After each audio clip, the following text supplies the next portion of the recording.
Poised for Exit is a show for business owners who want to achieve a successful exit based on their own terms. Your business exit will likely be the biggest financial transaction of your life, and for most, you'll have one shot at doing it right. The topics and guests we feature and the stories they share will provide valuable ideas and strategies to improve operations and grow enterprise value so you can achieve the best possible exit outcome. Now here's your host, award-winning certified exit planning advisor, Julie Keys. Welcome everyone to the Poised for Exit podcast show. Our guest today is the founder and managing partner of a wealth management firm in New York City. He's also a fellow SEPA who I've known for a long time, and it's an honor to feature him on the show today. We're going to hear from him right after these messages. My name is Todd Crow, and I'm the president of the Twin Cities Exit Planning Chapter. If you're a business owner and advisor and want to learn more about the world of exit planning, you're invited to visit the Twin Cities chapter of the Exit Planning Institute. You can expect top-level education delivered by subject matter experts at every monthly meeting. Grow your network and draw from the learning that could be a game changer for your business or your practice. There's no pressure to become a member, so come and see what the buzz is all about. Our meetings are held the second Wednesday of the month, 7:30 to 9 a.m. See the show notes for more information and registration links. Exiting your business is a big deal, both financially and emotionally. I'm John Mark Kay, Certified Exit Planning Advisor with TrustPoint. We help business owners transition smoothly on their terms. Our focus is on maximizing value, minimizing stress, and giving you confidence in what's next. Whether you're selling or passing the torch, we make the process seamless. Start planning today at trustpointinc.com.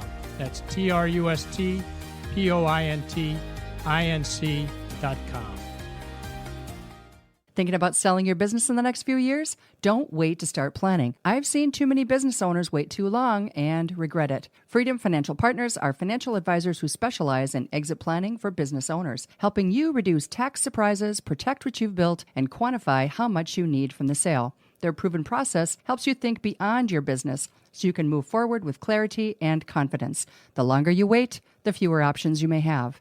Download your free financial readiness assessment today at ffpforme.com/exit. That's ffpforme.com/exit. This is Andy Kosamba, president of Calhoun Companies. We understand that selling your business is a big deal. Since 1908, Calhoun Companies has been confidently connecting buyers and sellers. From small family shops to large corporations, our expert brokers walk with you and guide you every step of the way, whether you're looking to retire or simply for a fresh start. If you're curious what your business could sell for, or if you're ready to start the process, head to calhouncompanies.com for a free and confidential consultation. Calhoun Companies, the confident choice for buyers and sellers. Hello, Poised for Exit listeners. We are here today with Mark Kravietz, who is the founder and managing partner of Aline Wealth. Mark, welcome to Poised for Exit. Julie, thanks so much for having me on. I'm really, really excited for this. Me too. I was trying to remember, when was I on your show? That was a couple years ago, I think. Yeah, that was a bit ago. Thank you for doing the show. It's not as popular as yours, but we're getting there. Yeah, Coffee with Krav. I love the name. Yes, thank you. Thank you. It's so smart. So anyway, like I said, it's great to have you on the show, and you've been a podcaster for a long time. You're also an exit planning pioneer. You and I have known each other through the EPI system and as chapter leaders for a really long time. And I know you're doing really great work there in Manhattan. So it's really great being connected to you. Well, thank you. Yeah, it was great meeting you many years ago. I've been the president of the Greater New York chapter now, going on 13 years for EPI.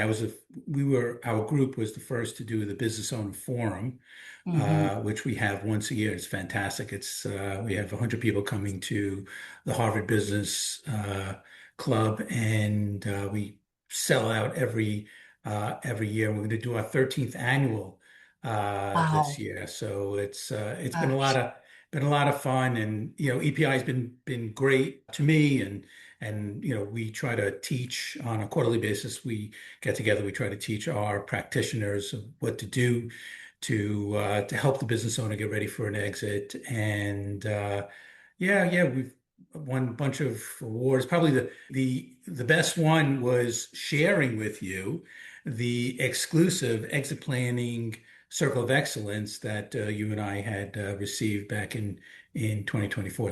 That was the nicest of all. It was, wasn't it? Yeah. Yeah. Yeah, it was fun to be up there on the stage and being the only woman. I was like, gosh, this is really something. Yeah, absolutely. Yeah. Absolutely. Well, it Testament to was, you.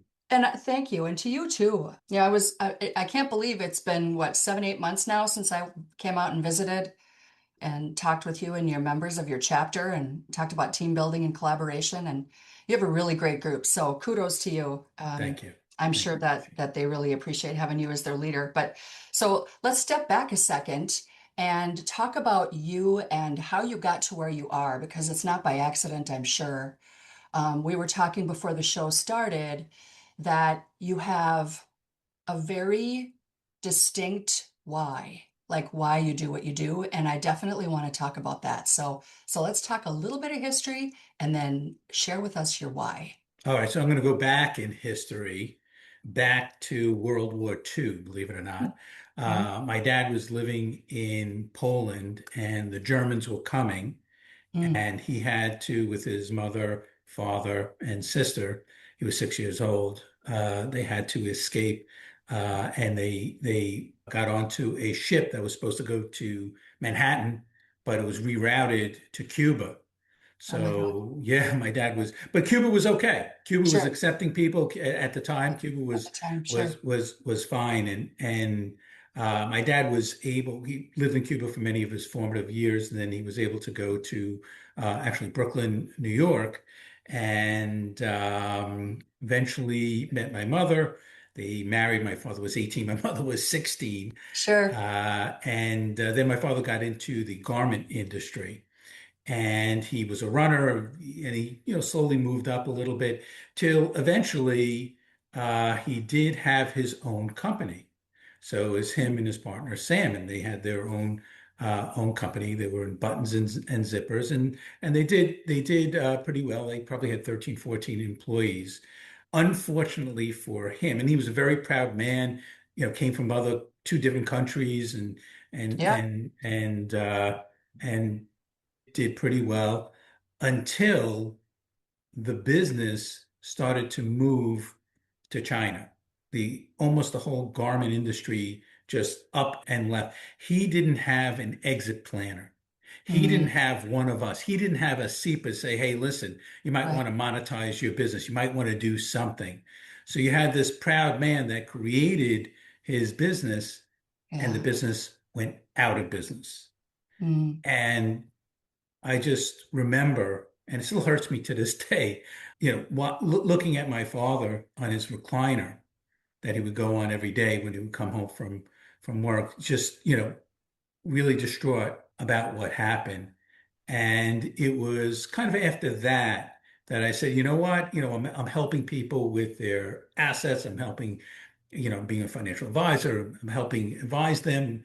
But I really want to take at least a portion of my business and concentrate on helping business owners get a excellent exit. So that was the shift, that was the move, and that's my passion and that's my why.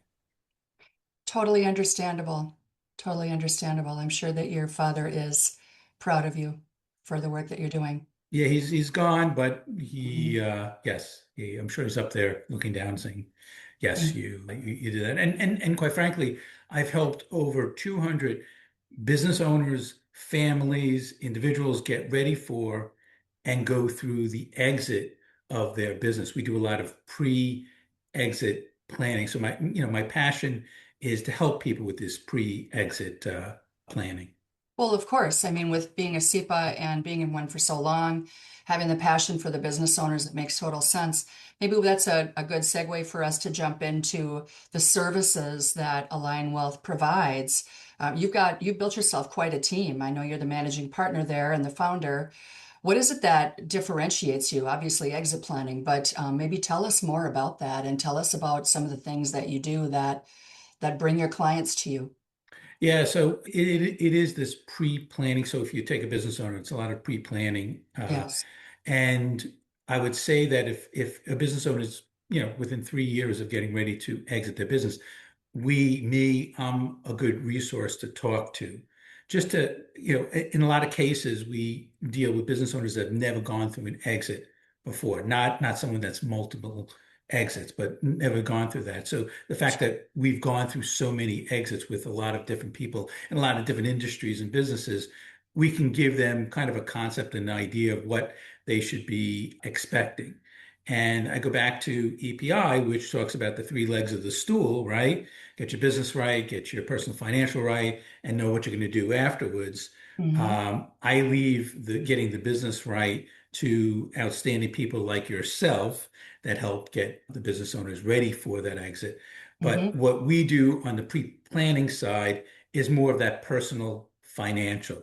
So Yes. we're doing extensive financial planning. We're doing estate planning. We're doing analyzing insurance plans. We're doing all those things so that we can see if they are actually ready to exit their business. Do they have enough money to live comfortably Hmm. for the rest of their life? And I will say, and I'm very proud to say this, we've never, in all the years that I've been doing this, multiple decades, we've never ever had anyone run out of money. So Wow. that's a proud thing that I can Wow. say with our clients. Wow, that means that you guys are giving stellar advice, right? And to your point about pre-planning, I like to call that the owner readiness side of Hmm. exit planning, right? Which can be so overlooked. So, the fact that you're setting them up for success like that is really commendable for sure. And also that third leg of the stool, which is understanding what you're going to do after you retire. I think that gets ignored a lot. Yes, I And agree. and the fact that we've gone through so many, I've told people go find a park bench away from everything, no distractions, and then I want you to picture yourself the day after you've retired or you've sold your business or what are you going to do? Think about the things that you're going to do. People are so, especially business owners, they're Yes. so set in their ways and looking at their business and doing their business 24/7 that they don't take a step back and look at, the forest from the trees, so to speak. And sometimes they're afraid to, right? Because they're afraid that they'll lose productivity and relevancy, things like that. What do they wake up for in the morning? So the fact that you're working with them ahead of time to have those conversations just really sets them up for a great next act, for sure. And there's also the identity, factor Yes, that a lot of these absolutely. business owners are identifying Who with, am I? or they're being identified with their Mhm. company. They really have to take a look at, it's just a company, it's just a tool that they've done to create wealth for themselves and their family, Mhm. that there's a whole other side, hopefully for them, that they need to discover as well. So over 200 owners, right, that you've helped transition. That's amazing. I'm sure that you've got some interesting stories to share. Oh yeah, oh yeah. So I'm going to go back many, many years ago. It was a business, this is back in the 2000s. It was business owners. He was in his 40s at the time, and he was selling his company. He had two other partners. He was selling. He was the youngest of the three partners. He was selling his company. It was going to be multiple generational wealth. He was selling to a publicly traded company. He calls me the night before he's going to sign the papers, freaking out. What am I going to do? I'm 40 something years old. I don't know what I'm going to do with the rest of my life. I can't do this. I can't do this. And he was at the edge, ready to jump, and he was going to not do it. We were on the phone I for bet. hours. And I said, listen, bottom line is you're a brilliant person. You might be doing this multiple times, but you might not. You might never get this chance ever again, and you really want to strike when the iron's hot because it wasn't such a unique business. I'm not going to go into Yeah. what the business. It wasn't such a unique business that someone couldn't come in and then it'll be zero. So it's funny. We look back. It was 24 years ago.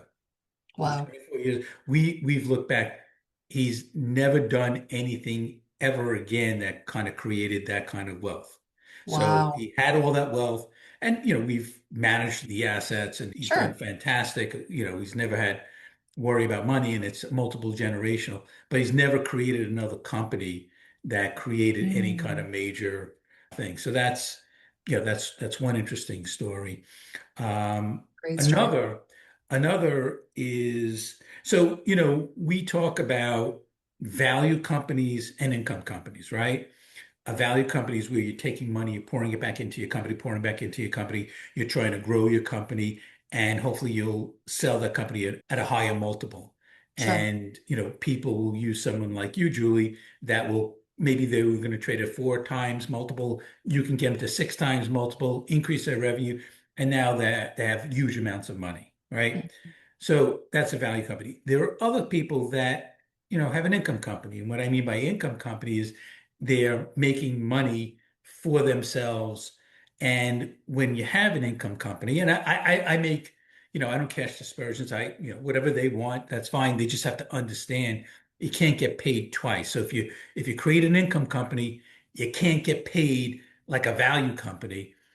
You're getting paid all along there. So Yes. I have a client, one-man operation in sewing machines, imported from China, and we had him putting away money. And as he got older, over a certain age, we created a pension plan where he was putting hundreds of thousands of dollars into this plan. He did sell his business. It wasn't much, but the fact that we had a plan for him where he was putting money away all the time, and then we really increased it once he was over a certain age, he's got tens of millions of dollars that he probably would have made if he created a value company, but he was able to live within his means all throughout his life, put away money, and I say that that was a very successful exit for him. So kind of two opposite Certainly. ones. One was sold to a publicly traded company, one was an income versus a value company. I love that. You took and we I think another term for income company is lifestyle company, right? Hmm. Hmm. And to your point, you can't get paid twice because I've said No, that to clients before too. Okay, well, if you're going to continue to take, draws and pay yourself dividends, then you're really having your liquidity event now, right? So you can't expect to have your liquidity event now and sell the company for, whatever multiple in the future. It's one or the other, right?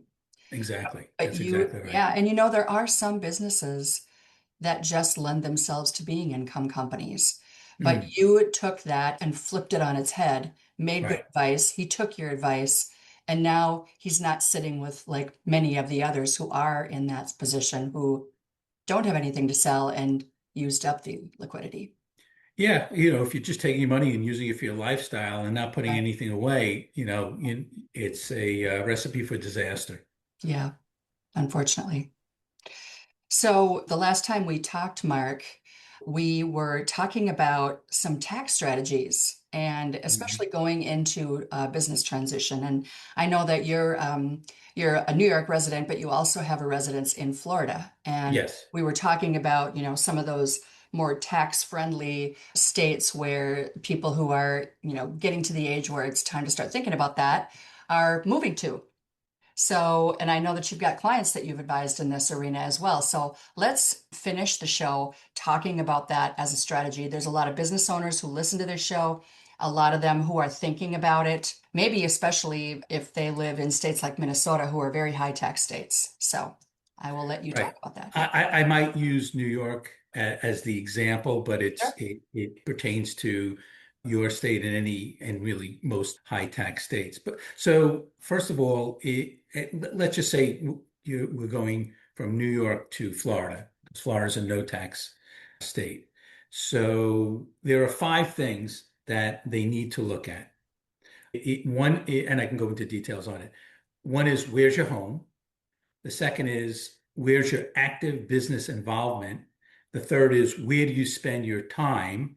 The fourth is items that are near and dear to you. And the fifth is where your family connections is.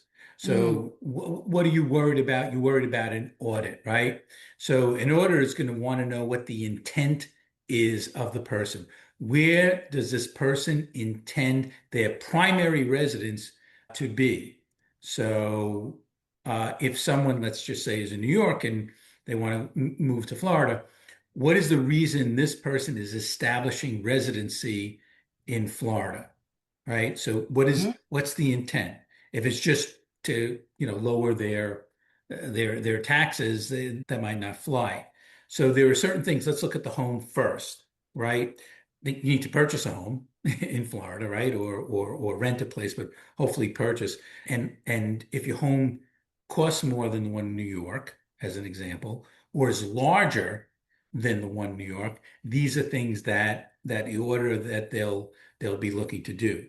Hmm. You want to file a declaration of domicile with the county clerk at Florida. You want to start obtaining a driver's license in Florida. You want to register your vehicles in Florida. You want to register to vote and cancel your voting in New York. You want to update all your addresses on your bank accounts, your tax returns, all your insurances, your legal documents. Open up a safety deposit box in Florida, close the old one. You want to execute a new will, do all your estate planning in Florida. Cancel your clubs, your boards, your organizations, your nonprofits in New York, and do that in Florida. So, you want to establish all your doctors and your dentists and your professionals there. So that's kind of the home. Sure. The second is the active business involvement. So, are you actively an owner of a business in New York? And if you are, what's your degree of activity in New York versus outside of New York? So, if you have a closely held business and it's, so proprietorship, LLC, partnership, whatever, in New York, you might want to change it to Florida. And if you have that New York location, maybe you open up something in Florida. A active participation in a New York business is going to hurt your cause. So you got to be Mm. really, really careful of that.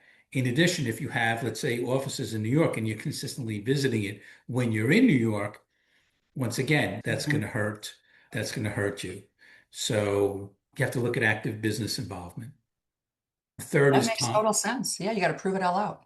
Third is time. How much time do you spend in New York versus Florida? I know a lot of people say 6 months in a day. I would give it a heck of a lot more time out of New York. I would say maybe 5 or less months in New York, the rest in Florida and in other places. Hmm. Cancel your gym memberships in New York. Move all your affiliations into Florida. Have logs of all these things. I mean, we all have phones, and you can always use that. But there are Hmm. softwares that you can utilize for that. Items near and dear. So move your personal items to Florida. Sentimental things, move that to Florida. Works of art, coin collections. There's I think it's called the stuffed animal rule. Where's your stuffed animal? Is I've never it? heard that before. That's good. I mean, it makes Yeah, sense. So, yeah, that's you can't get more personal than that. Make sure you have a safe there, pictures of your family, yeah, and I don't think someone's going to knock on your door, but just in yeah. case, have pictures of your family in the new place. Have appraisals for your items in Florida. Change that from New York insurance bills to Florida. It's all about where do you consider home. They talk about when you go away, where do you go home to? Yes. If it's home to New York, then you're a New Yorker. If you're home to Florida, Yeah. then it's Florida. And then the fifth one is where's your family? If you establish a residency in Florida and your little kids are in New York and going to school in New York, that's not going to work. So minor children, where do they live, or where your immediate family lives? Those are Hmm. all. So those are the five important. There's a lot of sub things there, but hopefully Sure. your audience got a good feel for that.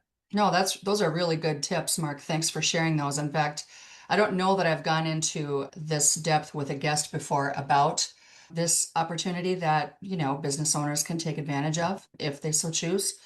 So thank you for sharing that. I got one more question for you though. Sure. We're in a new year now, and you have a lot of business owner clients and high net worth clients, I know. What are some of the words of wisdom that you could pass along to our listeners that maybe you've shared with your clients recently?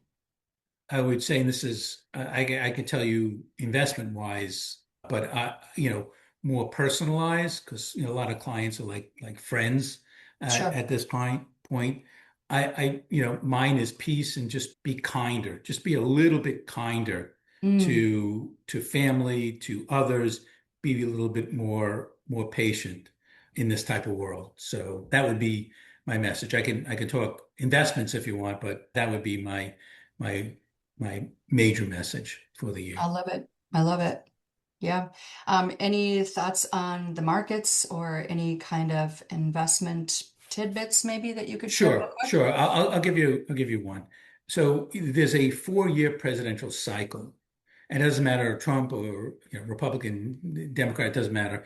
Yeah. There's a 4-year presidential cycle. If you look at the 4-year presidential cycle, year one's generally good, and it was. Year two, there usually is some kind of movement on the downside during the course of the year. And on average, over a period of time, it's about 19%. That's on average. So some have been more, some have been less, but usually you see a disruption in the second year. So I wouldn't be surprised to see some kind of disruption in the marketplace. And I think it'll be a wonderful opportunity for your listeners to take advantage because Yeah. usually there's a pretty sizable move from the bottom of the second year to the top of the third year. As the third year, you see a nice move back on the upside, and the fourth year is generally good. So, the markets are not cheap. They're not very expensive either. They're, kind of high on a Hmm. relative basis to P ratios and so on. But, just be careful this year. There's some things that I think are a bit overvalued. Be careful this year. But they, at some point during the year, and it is a midterm election year, Hmm. I think at some point this year, we're going to have a really good opportunity. Great. Thank you so much. I really appreciate it. Thank you so much for having me on, Julie. You're doing great work with your podcast, and the business community really appreciates you for that. Awesome. Appreciate that, Mark. And thanks to our listeners. Please join us again next time. Talk to you soon.